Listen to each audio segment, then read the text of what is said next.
L'AFI,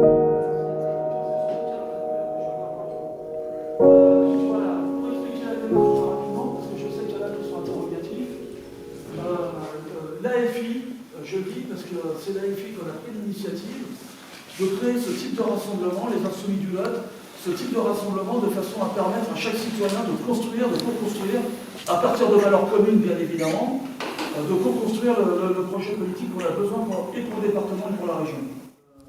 À partir de là, on a essayé de développer. Ça a été très compliqué.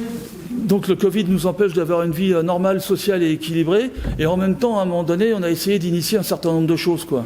Notamment de mettre en place des visioconférences ou des réunions par visio qui nous permettent de communiquer entre nous, quel que soit l'endroit où on se trouve dans le département. C'est pas si mal que ça nous oblige en fait à travailler d'une autre façon, mais ça remplace pas les contacts humains. Franchement, je suis vraiment content qu'on puisse faire la réunion aujourd'hui ici, quoi. Bon, je vais pas m'étendre plus longtemps, je vais vraiment vous laisser la parole. Tout le monde la connaît. Non, moi je suis Chantal Grève, je suis aide-soignante de profession et je suis sur le... donc ça permet un petit peu de... Voilà, ça peut être porteur d'emploi et pour moi c'est une attractivité aussi du territoire, hein, pour maintenir aussi, parce que je pense qu'on a bien vu au travers de la crise Covid aussi, que nos territoires finalement ils sont plutôt, ils suscitent de l'intérêt, ils ont suscité de l'intérêt par leur qualité de vie quand même, malgré qu'elle soit pas facile, par leur qualité de vie. Et je pense qu'on va avoir un report de personnes qui vont prendre l'initiative. C'est l'idée. C'est soi-disant normalement le programme ALIM de la région, parce qu'il y a beaucoup de belles intentions, il faut que ça se mette en place. C'est ça. Voilà. Mais ça répondrait, mettons-les au défi aussi, qu'ils répondent, voilà, après tout, la région prend des engagements. Je suis Valérie Muret, je viens du nord du Lot, j'ai été 18 ans éleveuse de chèvres et je fais du fromage, maintenant je suis dans l'enseignement agricole. Et donc tout ce qui touche à l'agriculture me touche beaucoup, donc ce que tu dis Chantal, ça me plaît. Il faut savoir que c'est super compliqué pour des néo-ruraux de venir et s'installer en agriculture. Donc là, il y a plein de choses à faire pour essayer de aider à ça. Il faut, pardon, juste pour répondre à ça. Raphaël de Figeac, femme précaire. Statut. Oui, donc il y a un réalisateur, Ville en transition, c'est parti d'un monsieur qui a écrit un bouquin qui est en anglais. Et il y a un film où ce monsieur-là est invité dans une ville à Strasbourg qui a vraiment tout mis en place.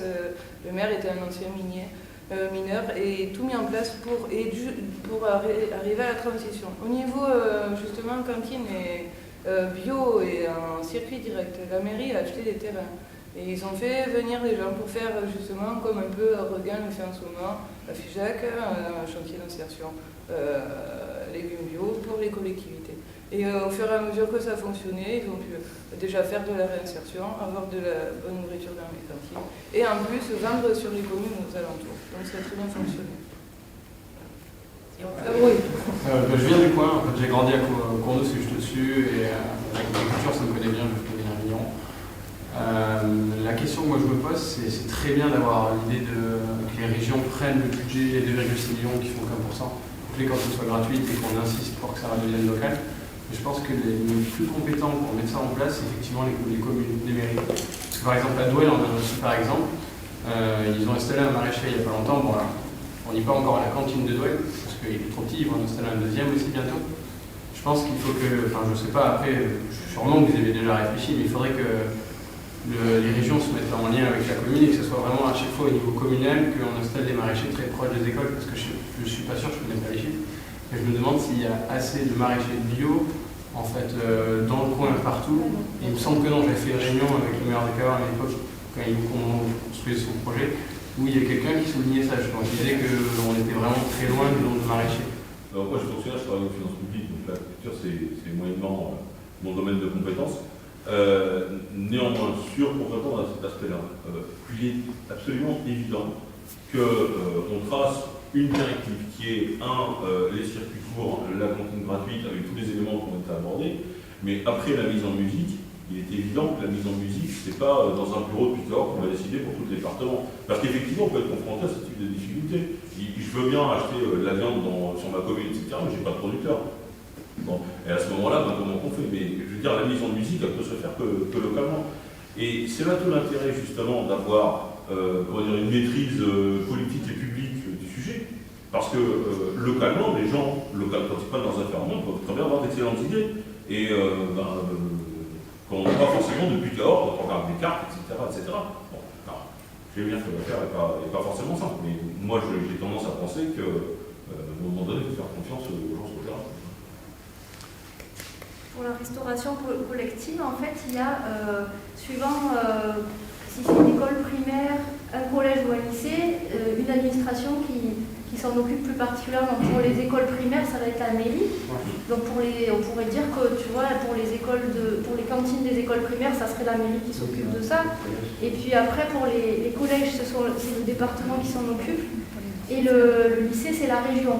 Donc si tu veux, effectivement, vu de loin, on voit tout pareil, c'est de la restauration collective, mais en fait, je ne sais pas ce qu'il faut réfléchir. Est-ce que, tu vois, que ça soit partagé entre les différentes administrations ou est-ce qu'il faut faire un gros truc central, je ne sais pas. Mais, non, après, moi, je ne sais pas du tout qui devrait vraiment décider. Ce que je veux dire, c'est que, idéalement, si vous voulez, s'il y a une liste, du coup, je ne sais pas qui se présente, mais si vous avez une liste et que vous avez vos chances de passer et que vous voulez justement mettre ça, peut-être le mieux, ce serait d'aller voir justement, même au niveau collège-lycée, même si les compétences sont au département, moi je ne parle pas de transfert de compétences, juste aller voir les maires du coin, les agriculteurs du coin, et leur dire, bon, quel terrain est libre, qui veut vendre des terrains depuis longtemps, nous on peut les acheter, des gens. Et après, vous faites remonter ça aux gens des départements et des régions qui disent, nous on a le budget, on achète les terrains, tout ça. Là, le maraîcher peut très bien signer avec la région, c'est pas un problème.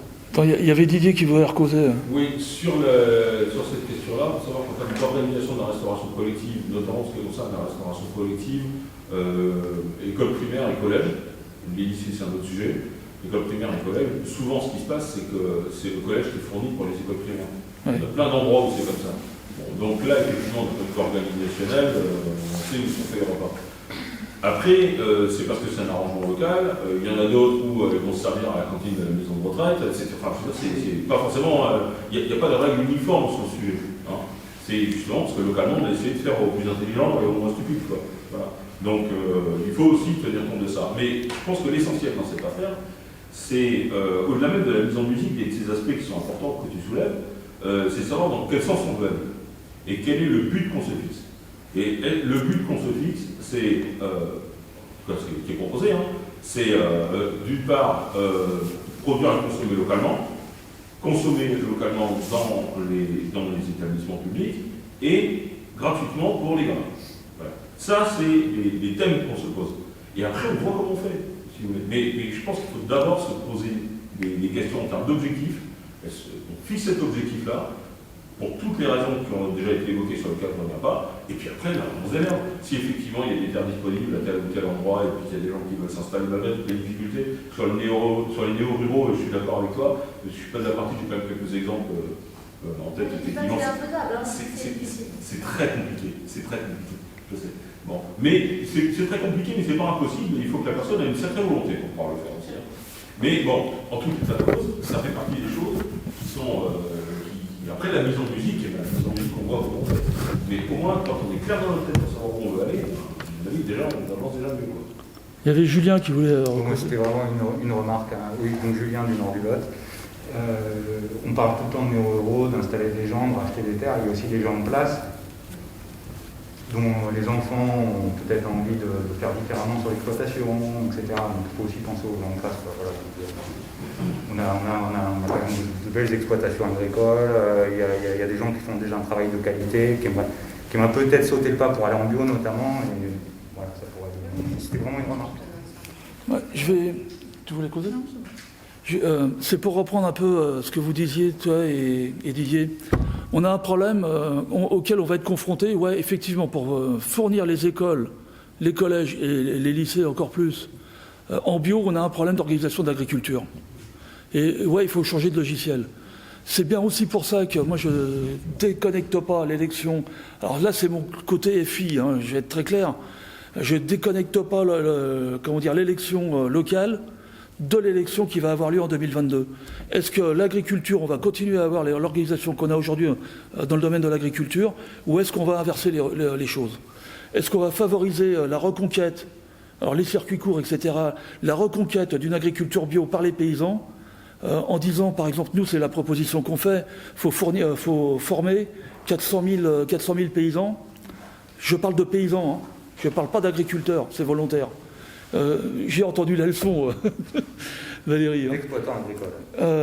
Enfin bref, voilà, les former en bio, etc. Il y a plein de choses qu'il va falloir qu'on inverse. Et là, ça correspond aussi à des choix politiques, à un moment donné, qui sont organisés. Par exemple, aujourd'hui, on sait très bien 80% des crédits de la recherche sur l'agriculture vont à l'agriculture conventionnelle.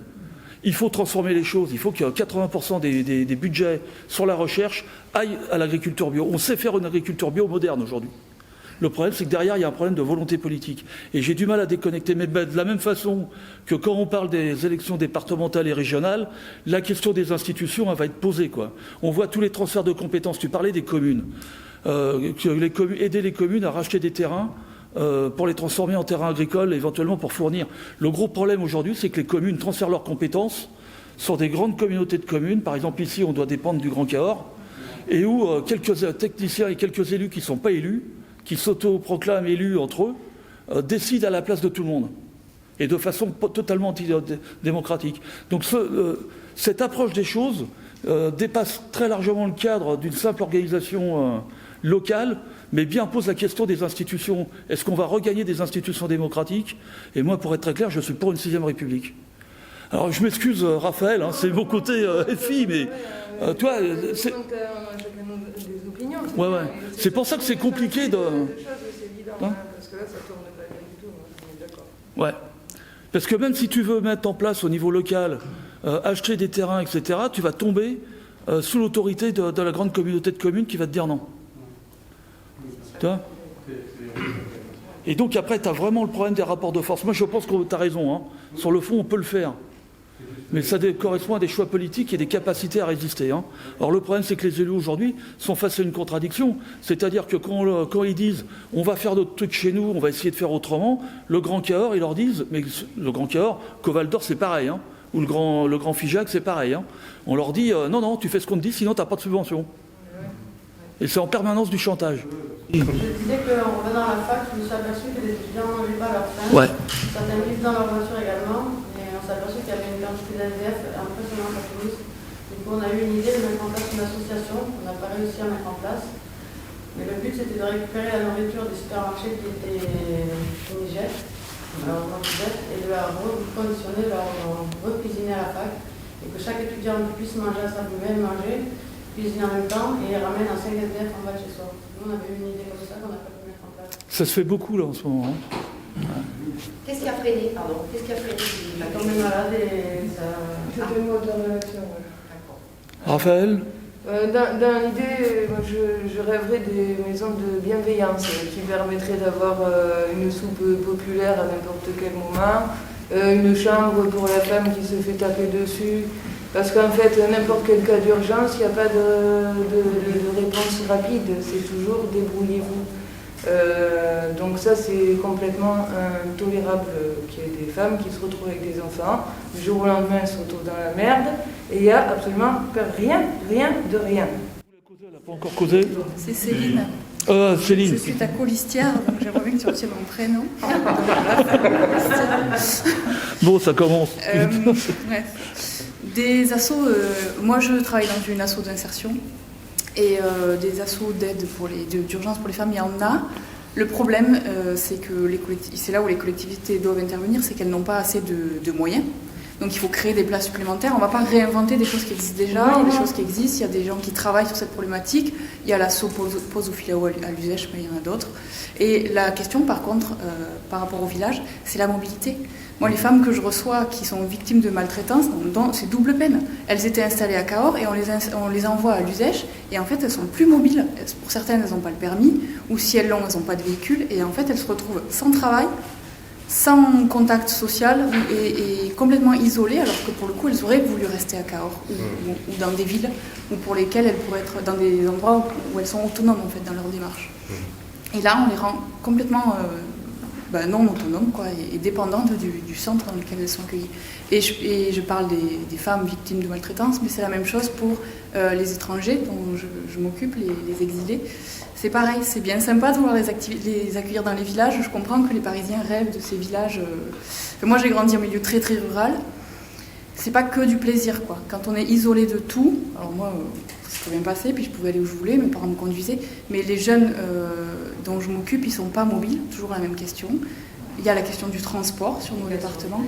Et en fait, voilà, il y a une question. Là aussi, on a une question politique à se poser, c'est comment on organise le territoire pour ces gens, enfin voilà, le milieu rural, comment on connecte le milieu rural au milieu plus citadin et aux administrations.